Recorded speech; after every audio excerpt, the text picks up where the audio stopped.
हजरत मरियम अलैहिस्सलाम जिस मस्जिद के जिस मेहराब में रहती थी, हजरत जकरिया उनकी किफालत करते थे। पढ़िए सूरह मरियम कुरान में। उनके पास बेमौसम फल आ गया उस मेहराब के अंदर।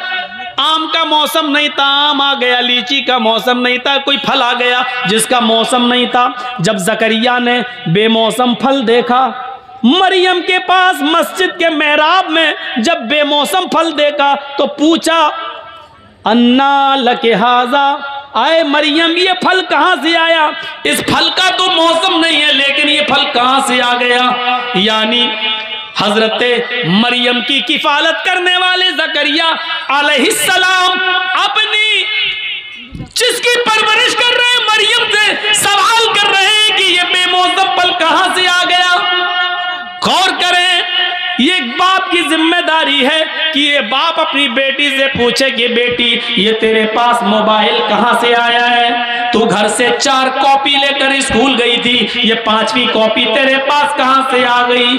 मेरी बेटी तेरे मोबाइल में खाला का नंबर था, चची का नंबर था, फूफी का नंबर था और अम्मी का नंबर था, ये 5वां नंबर तेरे पास कहां से आ गया?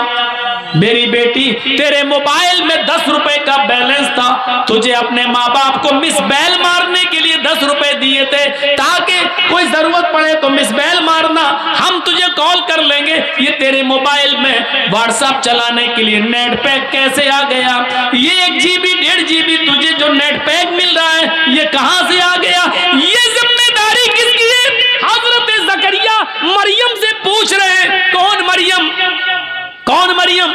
जिनके पेट से ईसा पैदा हुए। कौन मरियम? जिनको बगैर शौहर के अल्लाह ने बेटा अता किया। कौन मरियम? जिनकी पाक दामनी का ऐलान अल्लाह ताला ने किया है, जिनको पाक और साफ सुथरा होने का ऐलान अल्लाह ने किया है कि मरियम को किसी मर्द ने छुआ नहीं, लेकिन हमने फिर भी उनको एक बेटा दिया है। गौर करो, जिनकी पाक दामनी का ऐलान अल्लाह कर रहा है, हजरत जकरिया उस पाक दामन लड़की से भी पूछ रहे हैं, ये तेरे पास फल कहां से आ गया है? मेरी बेटी बता, मेरी सरपरस्ती में पलने वाली बता, मेरी किफालत में पलने वाली बता। ये बताना होगा, ये बेमौसम फल तेरे पास कहां से आया? मैंने दिया नहीं, तेरा कोई भाई है नहीं, फिर तेरे पास ये फल कहां से आ गया? अल्लाह की नेक बंदी थी, अल्लाह वाली थी, इसलिए जवाब देती है, क़ालत हुआ मिन इंदिल्लाह।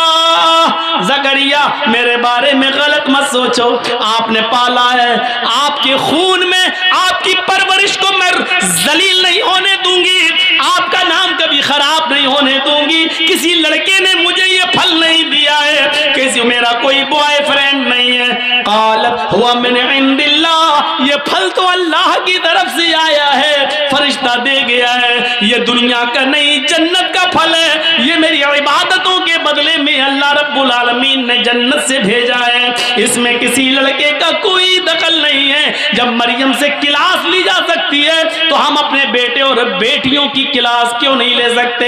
हम अपनी बच्चियों से क्यों नहीं पूछ सकते? हम उनसे सवाल जवाब क्यों नहीं कर सकते? हम उनसे क्यों नहीं पूछ सकते कि बेटी ये रात में 12 बजे तक क्यों जागती हो, मोबाइल क्यों चलाती हो, मोबाइल पर क्यों रहती हो? ये एक बाप की जिम्मेदारी है कि वो अपनी बेटी से पूछे, अपनी बच्ची से पूछे कि एक ईमान की ब्रांच जो 70 से ज्यादा शाखें हैं, ईमान की ब्रांचेस हैं, उनमें एक ब्रांच क्या है? वो अदना, सबसे हल्की ब्रांच क्या? वो अदना इमाततुल अज़ा अनित तरीक, रास्ते में नुकसान देने वाली, तकलीफ देने वाली अगर कोई चीज पड़ी हुई है तो उसको रास्ते से हटा देना ईमान है, इस्लाम है। मसलन कांटा पड़ा हुआ है रास्ते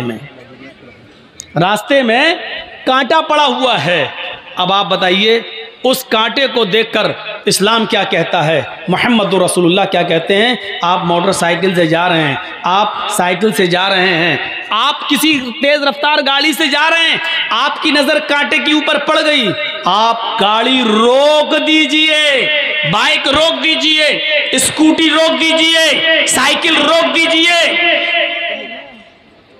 सब हम तो बच गए, ये निकल गए। नहीं साहब, आप बच गए, लेकिन इस कांटे पर किसी अंधे का पैर रख सकता है और कांटा किसी अंधे को चुभ सकता है, या कोई बच्चा इस कांटे का शिकार हो सकता है। ये मत देखो कि ये सड़क पर हिंदू जाएगा या मुसलमान या सिख या ईसाई। अल्लाह के नबी फरमाते हैं, मोहम्मद रसूलुल्लाह फरमाते हैं कि आपकी ड्यूटी बन जाती है, आप पर अनिवार्य हो जाता है, आपकी ये जिम्मेदारी बन जाती है कि आप उस कांटे को वहां से उठाकर फेंक दें और उस कांटे के चुभने से किसी बूढ़े को, किसी औरत को, किसी बच्चे को आप बचा लें। ये इस्लाम कहता है और इस्लाम ने, इसी मानवता का नाम इस्लाम है। और इसी मानवता से खेलने की कोशिश की जाती है। अब देख लीजिए उत्तर प्रदेश के अंदर क्या हो रहा है। चुनाव अजित करीब आते जाएंगे और ये गेम खेला जाता रहेगा। तो मेरे भाइयों, मानवता जिसके अंदर है वही इस्लाम। कुरान, हम और आप एक दूसरे को बांट सकते हैं, ये हिंदू है, ये मुसलमान है, ये सिख है, ये ईसाई है, ठीक है, कोई बात नहीं, लेकिन कुरान ने नहीं बांटा है। कुरान पढ़िए, हाफिज होंगे यहाँ पर कुरान के, पूछिए उनसे कुरान की किस पारे में ये आयत लिखी हुई है। या अय्युहन्नास इन्ना खलकनाकुम मिन ज़करिन व उन्सा व जअलनाकुम शुऊबन व क़बाइल लितआरफू इन्ना अक्रमकुम इंदल्लाहि अत्क़ाकुम। है संपूर्ण जगत की मानव जाति। अल्लाह ने नहीं कहा है मुसलमानों, ये जहन से निकाल दो, दिमाग से निकाल दो, अपने माइंड से। अल्लाह ने ये नहीं कहा है मुसलमानों तुम भाई हो, नहीं। या अय्युहन्नास, हाय संपूर्ण जगत की मानव जाति, हाय विश्व के इंसानों, हाय पूरी दुनिया के लोगों। इन्ना खलकनाकुम मिन ज़करिन व उन्सा, हमने तुम सबको एक ही मर्द से और एक ही औरत से, एक ही पुरुष से और एक ही स्त्री से हमने तुमको जन्मा है। तुम्हारा बाप एक है, तुम्हारी माँ एक है, तुम एक ही बाप के बेटे हो, एक ही माँ की औलाद हो। कुरान ने तो एक खानदान बताया है, एक कुटुंब बताया है कि तुम सबका बाप एक है। हिंदू हो या मुसलमान, सिख हो या ईसाई, जब तुम सबका बाप एक है तो फिर झगड़ा कैसा है। इसी इंसानियत का नाम और इसी मानवता का नाम इस्लाम है, इसी मानवता का नाम। हमारी तकरीर अगर ये जी हिंदुस्तान वाला दे दे और इंडिया टीवी वाले दे दें तो आधे हिंदू तो बेचारे वैसे ही रास्ते पे जाने। इतना अच्छा इस्लाम, ये देते नहीं है, काट काट के, छांट छांट के दिखाते हैं कि ये देखो ये बोला गया है। या अय्युहन्नास इन्ना खलकनाकुम मिन ज़करिन व उन्सा, तुम एक ही बाप के और एक ही माँ के बेटे हो। जिसको हमारे यहाँ आदम कहा गया, उसी को हमारे हिंदू समुदाय में और हिंदू धर्म ग्रंथों में आशू कहा गया, मनु कहा गया। और जिसको हमारे यहाँ हव्वा, जिस स्त्री का नाम हव्वा बताया गया, उसी को वेदों में शतरूपा कहा गया। तुम उसी आशू की, आदम की, मनु की संतान हो और उसी शतरूपा के बेटे हो। तुम सबकी माँ एक है, तुम सबका बाप एक है। इससे ज्यादा मानवता, इससे ज्यादा इंसानियत और क्या होगी। एक बात सुन लीजिए, मौलाना जर्जी साहब अपने घर में किसको खाना खिलाएंगे? जो उनका दोस्त होगा। क्या मैं अपने दुश्मन को खाना खिला सकता हूं? ईमानदारी के साथ बताइए। अरे हम अपने दरवाजे से नहीं गुजरने देंगे, नजर रखेंगे। हमारा विरोधी, हमारा दुश्मन हमारे दस्तरखान पर खाना नहीं खा सकता, ना हम उसको दावत देंगे। लेकिन ऊपर वाले को जरा देखो, अल्लाह रब्बुल आलमीन को जरा देखो, जो नमाज पढ़ रहा है वो उसको भी खिला रहा है, जो नहीं पढ़ रहा है वो उसको भी खिला रहा है, जो उसकी इबादत कर रहा है उसको अपना रब मान रहा है उसको भी खिला रहा है, जो नहीं मान रहा है वो उसको भी खिला रहा है, जो उसके आदेशों पे चल रहा है वो उसको भी खिला रहा है, और जो उसके आदेशों पे नहीं चल रहा है वो उसको भी खिला रहा है। इसलिए पूरा कुरान पढ़ जाइए, अल्लाह ने कहीं नहीं कहा कि मैं सिर्फ मुसलमानों का खुदा हूं। अल्लाह ने क्या कहा? अल्हम्दुलिल्लाहि रब्बिल आलमीन।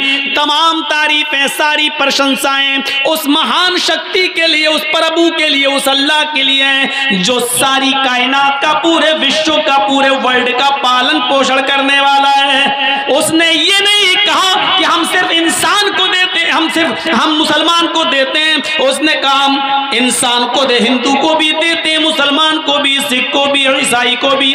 जब उसने मतभेद नहीं किया है तो हम कौन होते हैं मतभेद करने वाले? हजरत इब्राहीम अलैहिस्सलाम, जिनको वेदों में ब्रह्म कहा गया है, उनके दस्तरखान पर एक मजूसी आग की पूजा करने वाला आया और बैठ गया। उसने खाने का लुकमा उठाया, कहा बिस्मिल्लाह। हम लोग क्या पढ़ते हैं? बिस्मिल्लाह। उसने क्या कहा? बिस्मिल्लाह। आग के नाम से शुरू करता हूं, यानी आग को अपना खुदा बनाया। आग के नाम से इब्राहीम अलैहिस्सलाम ने पकड़ा, लुकमा रख, रोटी रख, ये मेरे खुदा ने दी है, मेरे अल्लाह ने दी है, और तू आग का नाम लेता है? अल्लाह का नाम ले। उसने कहा इब्राहीम नहीं लूंगा मैं तुम्हारे अल्लाह का नाम, नहीं लूंगा। इब्राहीम अलैहिस्सलाम ने कहा उठो, भागो, चलो, नहीं खिलाऊंगा तुम्हें खाना। थोड़ी दूर गया, परशुराम आ गए, जिब्राईल अलैहिस्सलाम आ गए, फरिश्ता आ गया, कहने लगा इब्राहीम अल्लाह ने कहा है उस 90 साल के बुढ़े को पकड़ के लाओ, खिलाओ। कहा इब्राहीम अलैहिस्सलाम ने, अरे वो तो अल्लाह का नाम ही नहीं लेता है। कहा इब्राहीम अलैहिस्सलाम तुम्हारे रब ने कहा है, उसने आज तुम्हारे दस्तरखान पर मेरा नाम नहीं लिया। वो तो 90 साल से मेरा नाम नहीं ले रहा है, उसने कभी अल्लाह का नाम नहीं लिया, लेकिन अल्लाह ने उसको 90 साल तक खाना खिलाया है।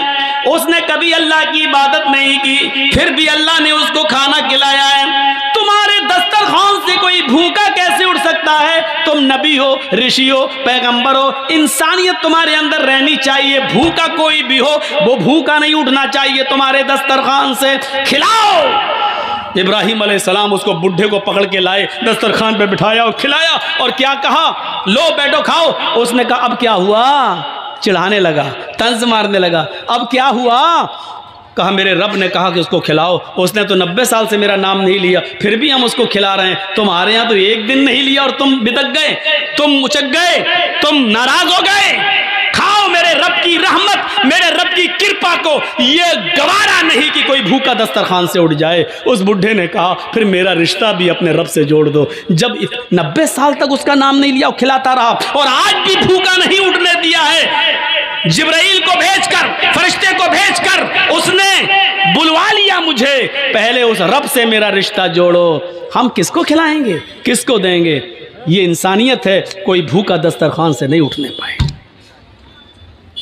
हमारे अंदर कितनी इंसानियत है। जिसके अंदर जितनी ज़्यादा मानवता है उसके अंदर उतना ही ज़्यादा इस्लाम है, और जिसके अंदर मानवता की जितनी कमी है उसके अंदर इस्लाम उतना ही कम है। जो पड़ोस में रहने वाले को यह देखे कि हम खाना तब खिलाएंगे कि जब वो मुसलमान होगा, वरना नहीं तो वो मुसलमान नहीं है। अगर वो ये सोचे कि हम ये अपने बोतल खून की, अपनी एक बोतल खून उसको देंगे जो मुसलमान है, ये पड़ोस में रहने वाला एक हिंदू या ईसाई है, ये मेरे खून से बच सकता है, तो आप मुसलमान नहीं हैं। मेरे भाइयों तसव्वुर करिए आप, इस्लाम ये कहता है कि रोजा तोड़ना पड़े तोड़ दो, लेकिन एक मनुष्य की एक जान, इंसान की जान बचाओ। और जिसने एक इंसान की जान बचा ली, चाहे वो किसी भी धर्म का हो, एक मनुष्य की, एक इंसान की जान बचा ली। अल्लाह क्या कहता है, कुरान क्या कहता है? वमन अहयाहा फकअन्नमा अहयन्नास जमीआ। जिसने एक मनुष्य की जान बचा ली, उसने पूरे विश्व की जान बचा ली, उसने पूरी दुनिया की इंसानियत की जान बचा ली। अल्लाह रब्बुल आलमीन है, उसने अपनी कृपाएं और अपनी नियामतों में कभी बंटवारा नहीं किया। आप बताइए तो, दुनिया का कायदा है कि देखिए एहतिजाज तरफेन से होता है। हम किसी धोबी को कपड़े देते हैं धोने के लिए, तो धोबी उसके बदले में हमसे क्या लेता है? पैसे। ये माइक लगाया है जिसने, आपने पिंडाल ये सब लगवाया है, हम इसके मोहताज हैं। तो ये पिंडाल लगाने वाले, माइक लगाने वाला हमारा भी मोहताज है कि वो हमसे पैसे ले। हम दुकान से जो चीज़ें खरीदते हैं हम उनके मोहताज हैं, लेकिन दुकान वाले भी हमारे मोहताज हैं कि वो हमसे पैसे लें। लेकिन ज़रा बताइए, हम सूरज की रोशनी के मोहताज हैं, क्या सूरज हमारा मोहताज है? हम चांद की रोशनी के मोहताज हैं, क्या चांद हमारा मोहताज है? आसमान से बरसने वाली बारिश के हम मोहताज हैं, क्या बारिश हमारी मोहताज है? हवा जो चलती है ये हम इसके मोहताज हैं, क्या हवा हमारी मोहताज है? नहीं। सोचिए तो सही, ईश्वर हमें मां के पेट में भी जिंदा रखता है जहां हवा नहीं पहुंचती, और मां के पेट से जब हम बाहर आते हैं तो उस वक्त जिंदगी गुजारने के, जीवन व्यतीत करने के जितने भी समाधान है वो पहले से मौजूद पाते हैं। एक सूरज का अंधेरा, मां के पेट का अंधेरा, फिर पेट के अंदर भी औरत की एक बच्चेदानी, फिर उस बच्चेदानी उस रहम का अंधेरा, तीन अंधेरों में बच्चे की परवरिश। लेकिन सोचो, जब वो बच्चा मां के पेट से बाहर आता है, अभी उसने आंखें नहीं खोली हैं, अभी बाहर नहीं आया कि ईश्वर ने, अल्लाह ने उसकी मां की पिस्तान में दूध का इंतजाम पहले से कर दिया है। साइंटिस्ट से पूछो, जो मेडिकल वो करते हैं और बायो वगैरह पढ़े हैं, उनसे पूछो कि जब माँ की डिलीवरी होती है बीवी की और बच्चा पैदा होता है, तो माँ की पिस्तान के पास जहाँ से बच्चा दूध पीता है, छोटे छोटे हजारों सुराख होते हैं, वहाँ पर हजारों सुराख।